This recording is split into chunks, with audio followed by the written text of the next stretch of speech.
Hello, and welcome to a video for Grade 12 Essential Math on the properties of quadrilaterals. Now, quadrilateral is any shape with four sides. Even though it only has one more side than a triangle, it becomes quite a lot more complicated as to the different types of quadrilaterals we have and the different properties of quadrilaterals. So, as we're going through this, you may see many different types of quadrilaterals. Here's a chart diagramming the main types of quadrilaterals, and this is not all of them. These are the major ones. A quadrilateral is any shape with four straight sides. A parallelogram is a special type of quadrilateral where it has two pairs of parallel sides. A rectangle is a type of parallelogram. You've seen a rectangle before. It's a parallelogram that has four right angles. A rhombus is also a type of parallelogram that has all four sides the same length.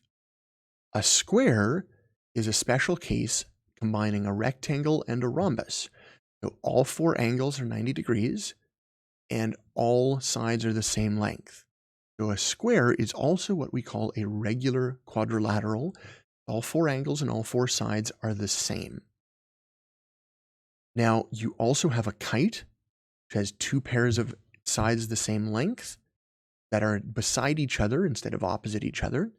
You have a trapezoid, which is one pair of parallel sides.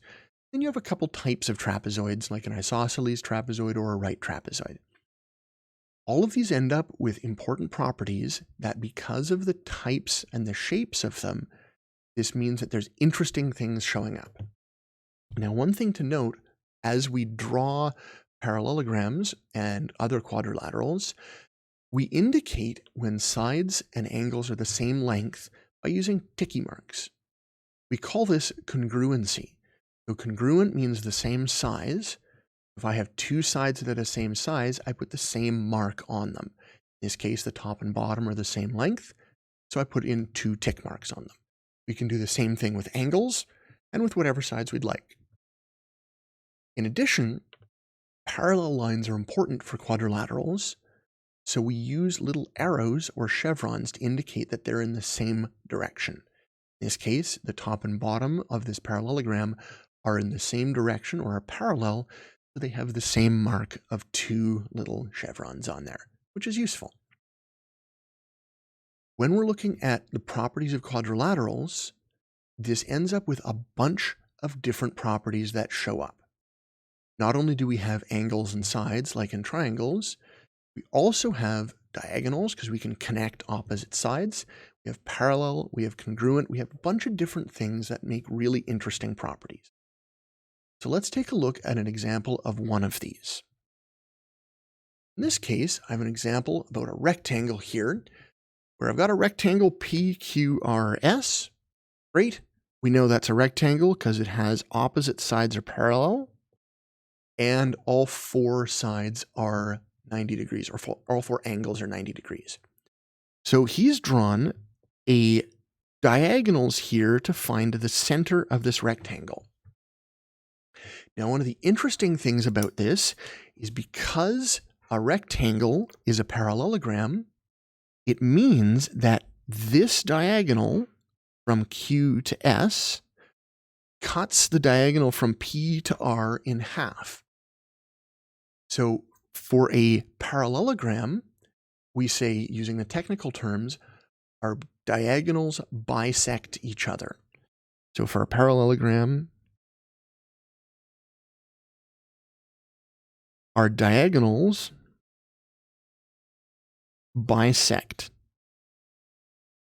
each other. That's important because our diagonals bisect each other. It means they cut them in half. So it means that this here from Q to C is half of the distance from Q to S. Because this is also a rectangle, it means that not only do they bisect, but our diagonals are the same length. So in this case, the line from P to R is the same as the line from Q to S. So they are the same distance. So what I can do is I can go, the distance from Q to C is 5, so that must mean from C to S is also 5, so the whole thing would be 10. Because they're the same, I also know that from P to R, the distance there is going to be 10 centimeters. There's a couple of different ways to figure this one out. You can do some interesting math. You could use trigonometry for this one, but wow, I would not recommend it. That's a lot more work than you need to do.